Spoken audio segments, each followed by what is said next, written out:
It's time to play some stuff! Oh wait, sorry, wrong game here. Madame Lockhart's Guild Wars 2 counterpart is not a priest, but an elementalist. Elementalists sadly suffer from a few problems in Guild Wars 2, particularly their lack of an ability to swap weapons.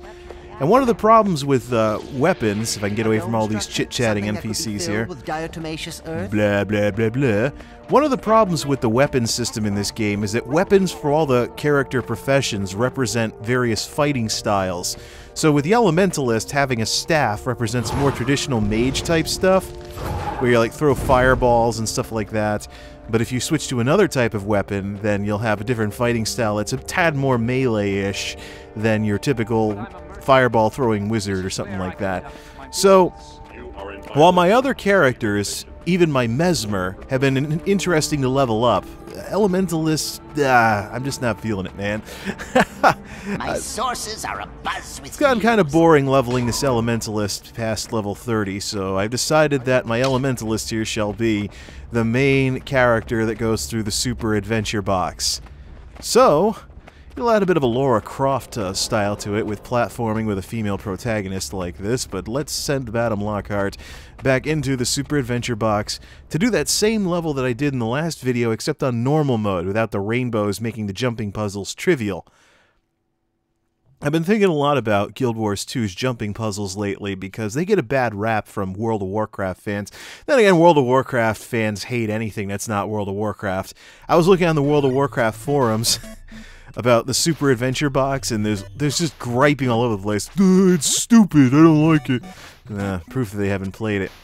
So, it looks like they haven't fixed the, glitch. Oh, they keep fixing it and unfixing it. You used to have to go to this vending machine to get your coin, but now you're carrying it by default when you go into the instance. But look what's changed even since the last video I did.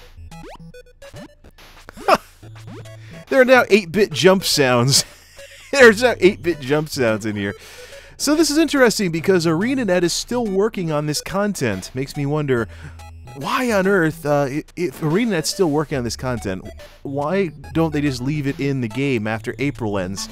This is supposed to be an April event, but they really should just leave it in, especially if they're still working on it, as evidenced by the sound effects that are now in here that weren't in here the last time I played Super Adventure Box. There we go.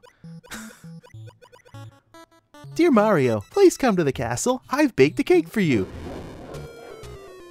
No one's home. Now scram and don't come back. Okay, that's obviously not the dialogue, but a reference to Super Mario 64.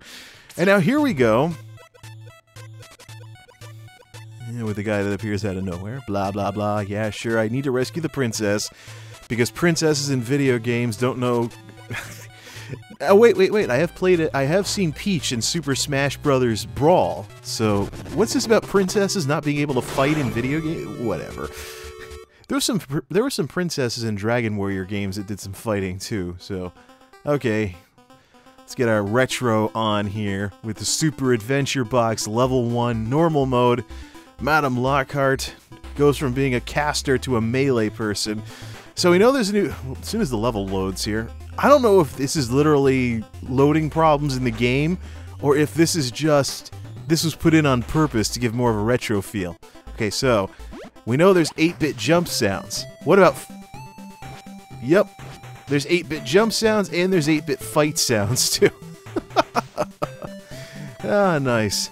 So already you can see one of the big differences in the level is you don't have arrow... You don't... Well, compared to infantile mode, as it's called... is you don't have little pointy hand thingies all over the place. There's a couple on like cliff sides and stuff, like off in the distance, telling you where to go. But for the most part, it's just this Minecraft-looking stuff here, with the newly added 8-bit jump sound effects and fighting effects and stuff. Oh, that's nice.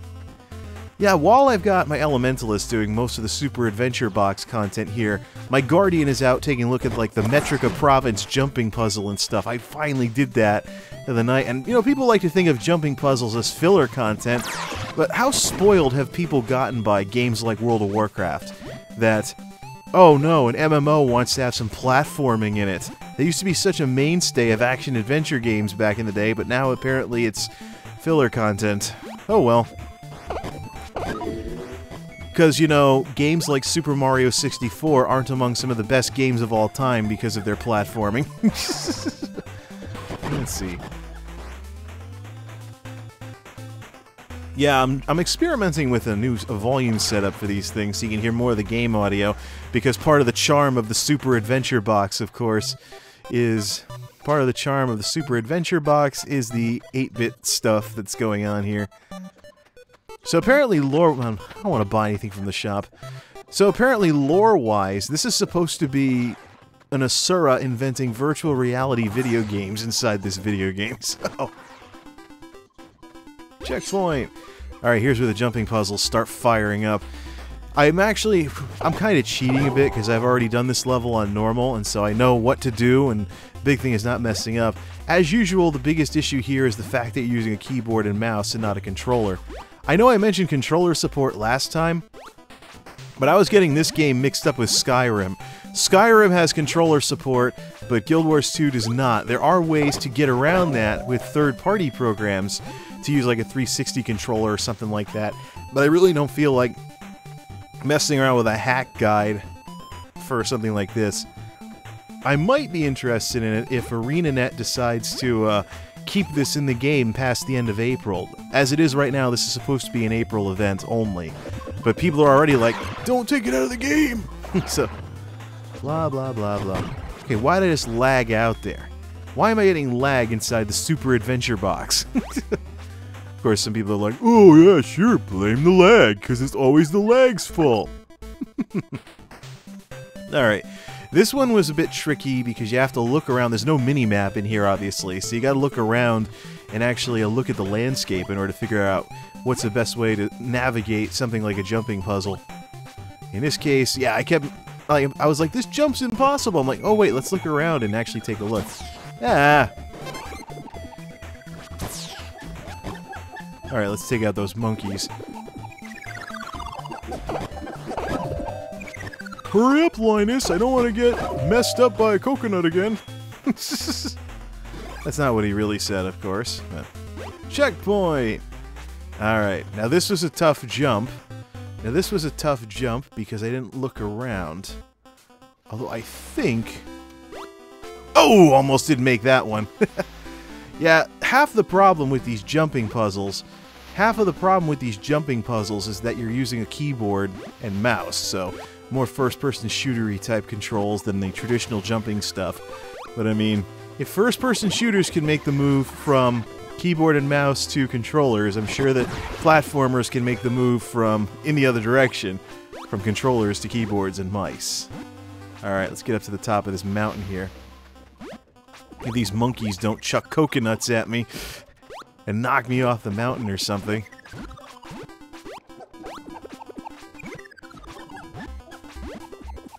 Okay, further up, further up. Oh, right on the checkpoint, too. Seriously? Whatever. Anywho. There we go. Alright, time for the boss fight. Now, it's interesting, the camera zoomed out like this. That's not me. That's the game. I can spin the mouse wheel all I want, the camera's not going to move. I don't know if this is supposed to be some kind of, like, reference to Super Mario 64, when you go fight the Big Ba-Bomb on top of the huge mountain like this, but, that's what I thought of when I first saw this happening. Of course, this is where the awkward controls with the keyboard and mouse really come in handy, because you can circle strafe this, this little fight here, and just keep circle strafing to beat up the cage and not get laser beamed by the evil robot head thing.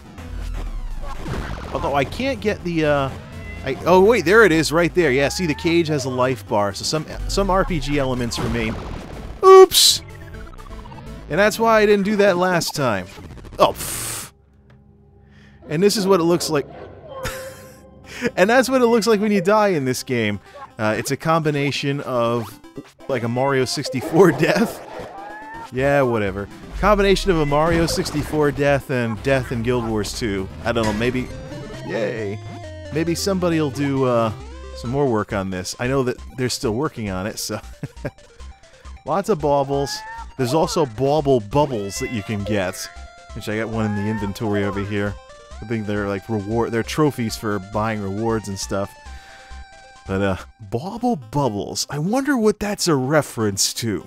Gee, I wonder. And here we go into the Super Adventure Box Stage 1-2. We got a shop right here we can buy stuff from. 135, but this whip costs a little too much for me to get right now. But yeah, so we've got the new jump effect. New jump effect, new fighting sound effects. ArenaNet is still doing work on this thing. Now, ArenaNet is still doing work on this thing, and that's an awful lot of work to be doing just on something that's gonna be out of the game at the end of the month. So, I do hope ArenaNet listens to their fans and keeps this in the game in some way, shape, or form, because this is far beyond an April Fool's joke. As I've already mentioned, it's one of the best mini-games that I've ever seen in games like this. It pretty much defines what a mini-game should be in terms of game within a game. So I'm going to play some more of these levels besides level 1 now, but for now I'm just going to exit. I'm going to exit this, and I can always come back later, of course, because I've unlocked that second level now. So, okay then.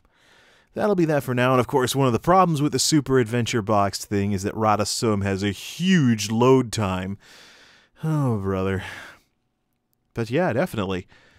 ArenaNet, leave this in the game after April. I don't know how many people have to tell you this, but people aren't going to stop saying this until you do.